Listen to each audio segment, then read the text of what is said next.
Thanks, Manolo. Thanks, Vivian. Sorry, guys, you're switching to English now.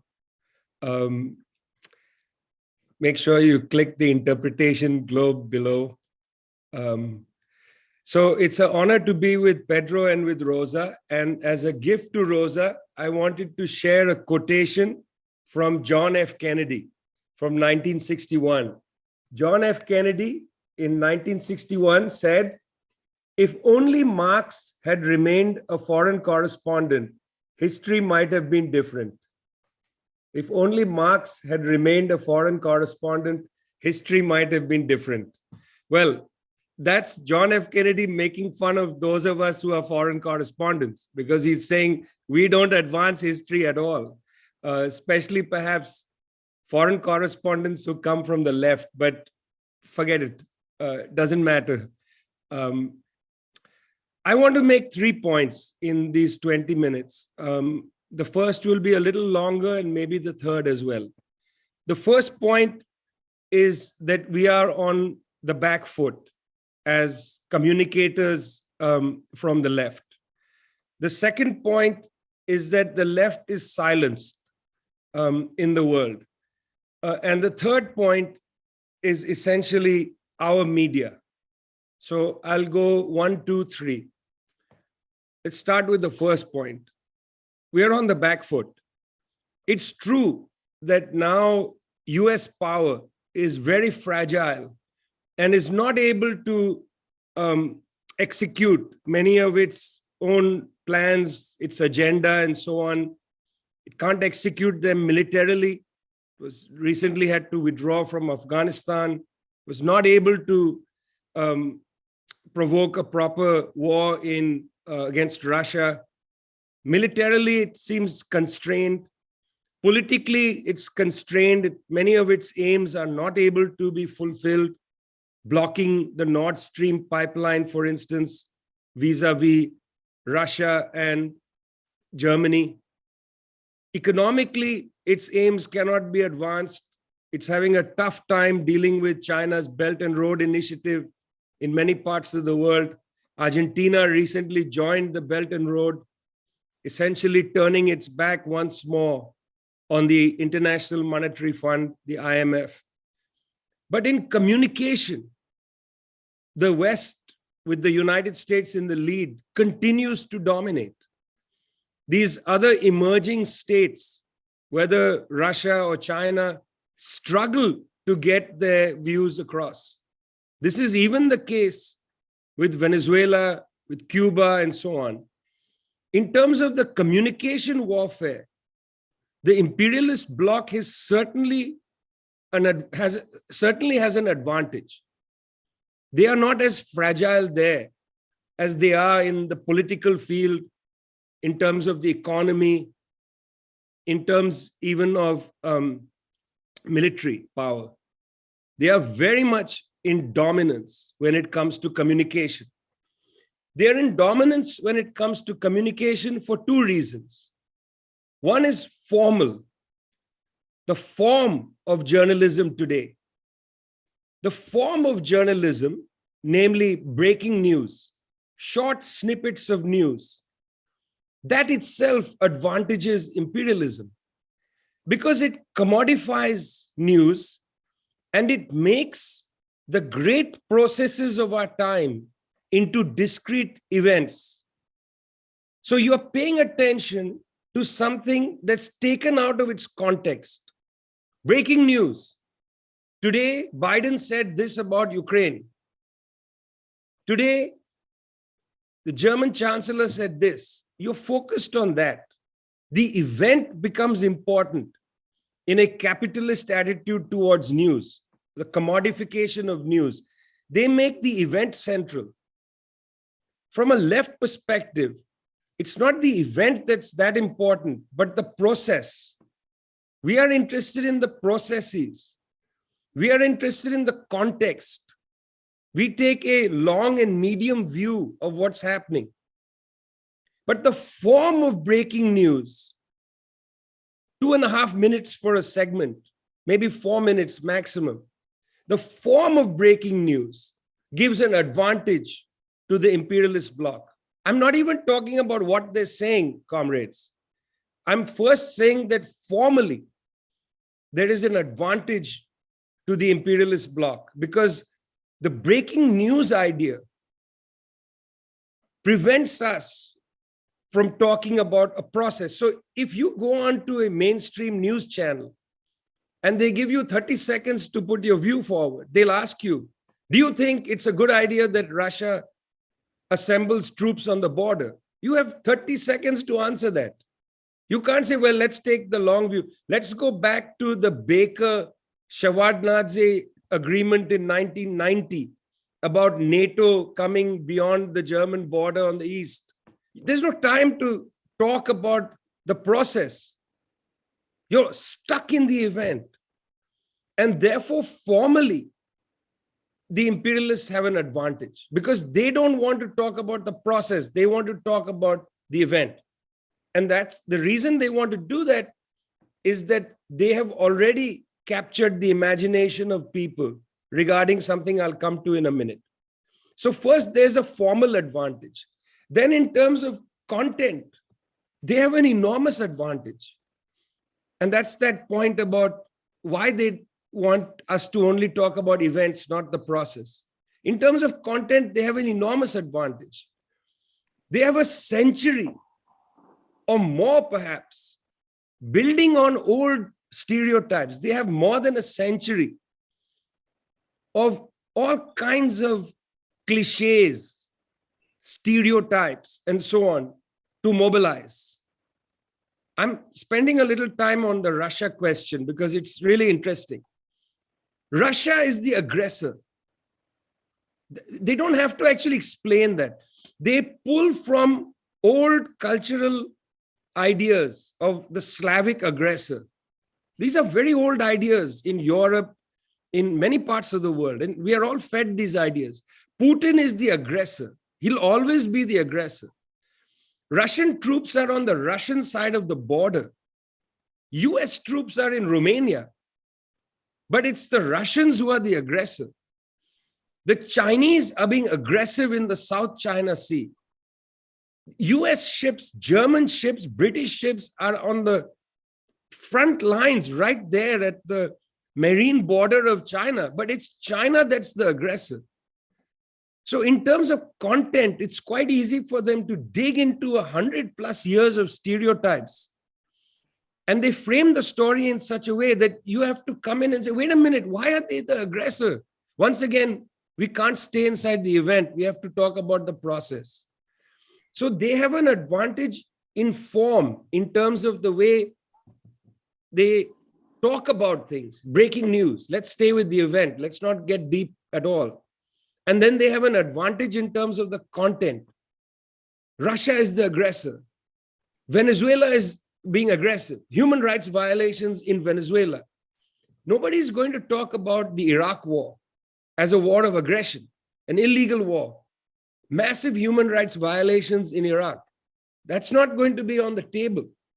And that's because they have over 100, maybe 200, maybe 400 years of history saying essentially that the European is civilized and everybody else is a barbarian. That's an enormous advantage that they have in terms of the content. I remember covering the Libya war, talking to people at NATO headquarters afterwards. Peter Olsen, the lead lawyer of NATO, he told us directly, NATO never commits war crimes. It's only barbarians that commit war crimes. You know, it's the Syrian government or it's the Libyans under Gaddafi or whatever that commit war crimes. NATO never commits war crimes. NATO can never be investigated by the International Criminal Court. That is the content we have to confront. So we have to actually acknowledge that both formally and in terms of content, we are definitely on the back foot.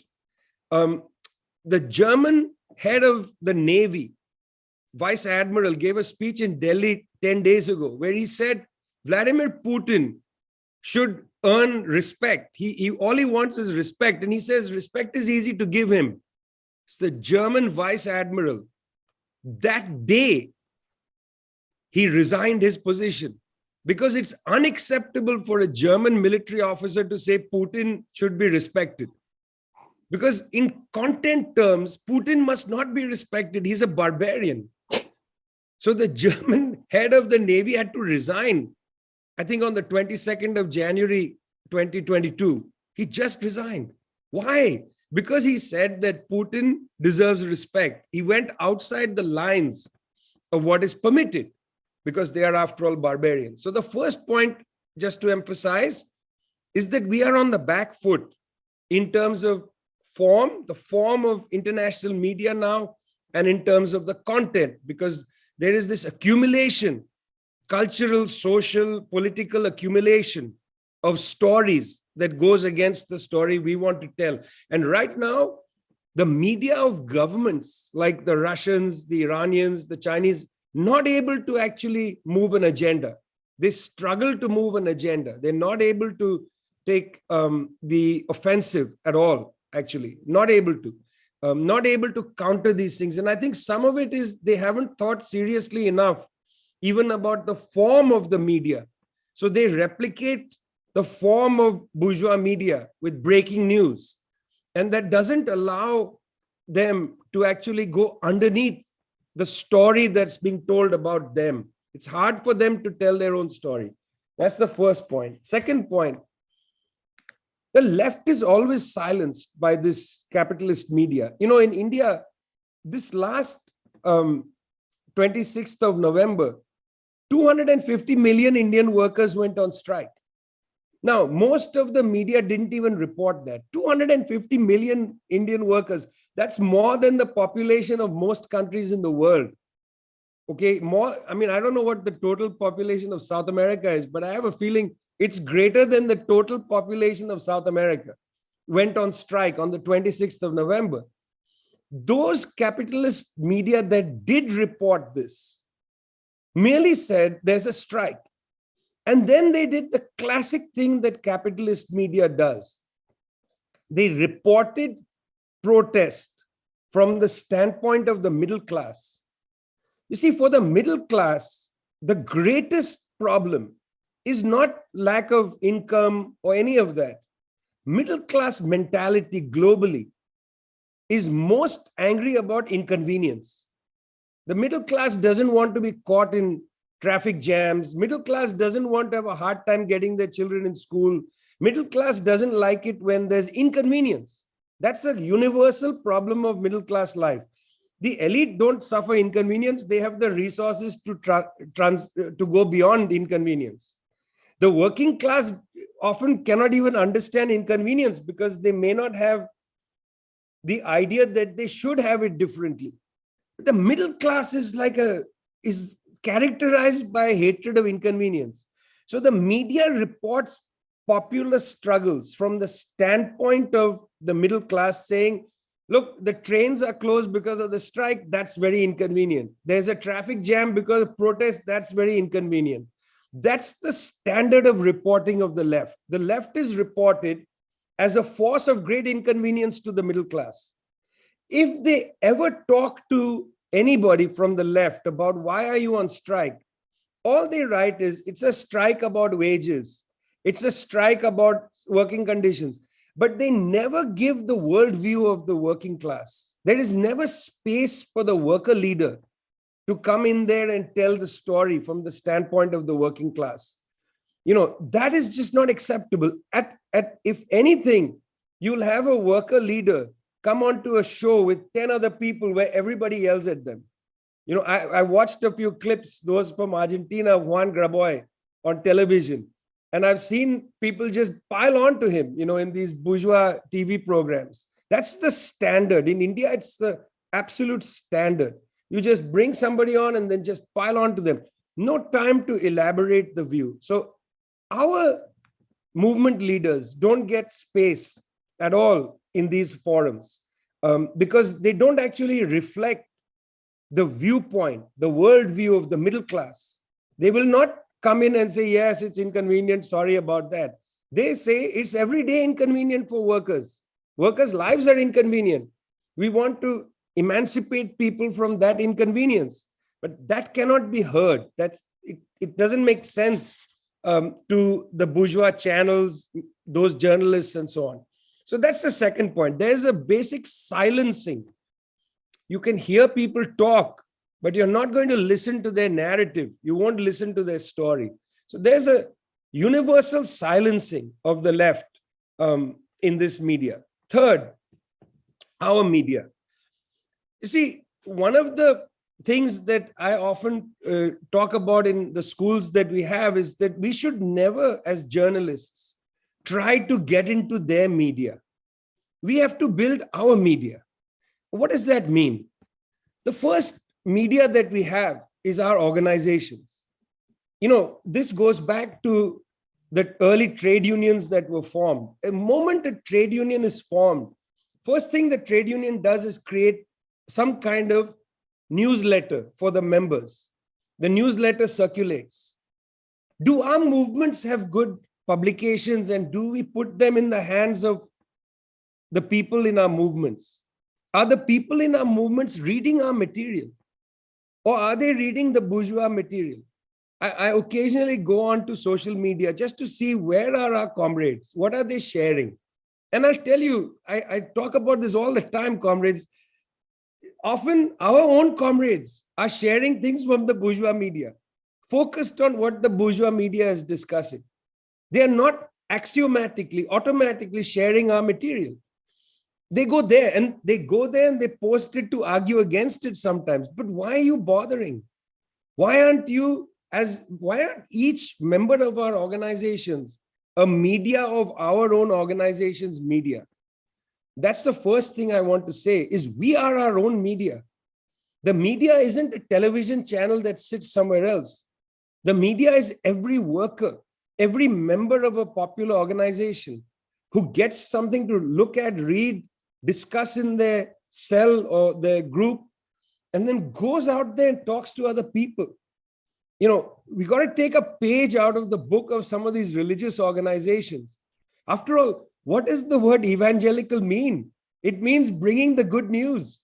What about bringing the good news of socialism? What about going door to door, telling our friends and comrades, this is what I learned? You're talking about the war in Ukraine. It's insane that NATO wants to go and provoke a war. That's the kind of conversation we need to have our comrades having with everybody. If we have 250 million people in India on the streets at a protest, that's 250 million people who are basically news outlets. Why do we spend our time complaining, saying that the bourgeois media isn't covering the protest? What about our own comrades? We have to inculcate the ethic in our own movements of respecting and promoting our own media. That's the first point about, our media. Our media is not a website or a newspaper or a television channel. Our media is our own people. We are our own media. We have to speak as we listen. We have to listen as we speak. That's a fundamental axiom of the left, and it has been so in our tradition for over 200 years. Comrades, this is the reason why every single movement leader of the left in the past and even now has been a journalist. Think about, Pedro was talking about Lenin. Lenin was a journalist. That's what he did. He spent most of his time writing in Iskra and Pravda and so on, and then organizing, of course, but he was writing, contesting viewpoints, building a view of the world. It was so important for them to have their newspaper distributed to every worker in every factory they could find in Russia. Cecilia Bobrovskaya used to return to Lenin and he would ask her, how many papers have you distributed? And she'd say, comrade, it's difficult. We keep getting arrested. Go out there, he says. Marx was a journalist. That's why JFK says, if only Marx had remained a foreign correspondent. The newspaper is important, but I don't mean the paper. I mean every single person in our movement. That's the first point there. Second point, we have to, when we produce our own stories, I believe that there are two principles for a movement journalist. One, we have to be credible. We must write in such a way that the people in our movements find what we are writing to be true. Therefore, movement journalists have to always interact with the movement, must always understand the atmosphere in the movement. We are not detached from movements. We are part of our own movements. And we are credible because people read us and understand what we're saying. What we are saying is, in fact, the truth. Credibility is very important. It's important not to get sucked into all kinds of dangerous arguments that are far away from where our people are at. We have to stay with the people and educate people and be educated by people. So the first part about being a movement journalist is credibility. The second is readability. Who do we write for? Who are we writing for? We have to write for the people. The project that I'm involved in Globetrotter, we only write 1,000 words for every article. You can't write longer than that. The people can't read it. They don't have the time. You can't use difficult concepts. You can't be apart from the popular imagination. What you write has to inspire people. It can't intimidate them. If you write in such a way that people are being intimidated, they will not come with you. They will not accompany you, as you are therefore not accompanying them. You must write in an inspirational way. And that's the last point. To write inspirationally must be to offer hope in our struggles. This is very important for left journalists. Too many left journalists write in a mode of defeat, write in a way that actually makes us feel depressed. We must always write in such a way that the movements and their capacity is at the center of our stories. We don't tell stories from defeat. We tell stories from hope. That's different from victory, by the way. For me, in the world today, the opposite of defeat is not victory. The opposite of defeat is hope. Because we are realistic people, we understand our power or our lack of power. But we also must understand our capacity. So when we write stories, we write from the standpoint of hope. And you've got to convey that to the readers. So just to repeat these points, we got to be credible. We have to be readable. These are key elements of movement journalism. Comrades, it's great to be with you. And I know many of you, and I've done these socialist writing schools, and some of you have been there and so on. I think journalism is the greatest profession in the world. I think storytelling is the best. Years ago, Galeano had the best line about human beings, the best line. What Galeano said was, he said, scientists tell us that human beings are made of atoms. He said, scientists tell us that human beings are made of atoms. Galeano was a very funny guy. When you look at photographs of him, he always looks serious and almost sometimes angry. Actually, he was quite a light-hearted guy. That's why you got to take this comment he made with a bit of his sense of humor underneath, okay? Scientists tell us that human beings are made of atoms. He said, that's not true. Human beings are made of stories. Human beings are made of stories. It's great being journalists. It's great being communicators. But don't go too far away from our movements and our people. Those human beings who are made of stories and whose stories you have to tell us and yourself. Thanks a lot.